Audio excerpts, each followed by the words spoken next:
wolofal suba su nekk altine ba àjjuma ci juróom-ñetti waxtu ñu si ànd ak seen mbokk seen xarit Baye Mbacke Mbuub borom baatu wolofal bi Baye Mbacke Mbuub lu olof Njaay waxat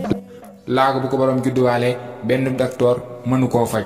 te samay ñaari waajur gërëm nañ ma jërul di wax ndax ku sa waajur gërëm ku la gis xam ko sama sëriñ gërëm na ma jërul di wax ndax ku sa sëriñ gërëm ku la gis xam ko te àddina gàtt na gàtt goo xam ne dara jaru fi lu ñaaw ndax lépp loo fi def ci lu ñaaw bis boo deewee di nga rëccu ana lan moo tax nga ko doon def waaye lépp loo fi def ci lu rafet bis boo deewee di nga rëccu ana lan moo tax yokkuloo ko nañ jéem a góorgóorlu ba suñuy baax ëpp suñuy bon bon. jërëjëf Baye Mbacke Mbuub jërë ngeen jëf yéen tamit ci déglu bi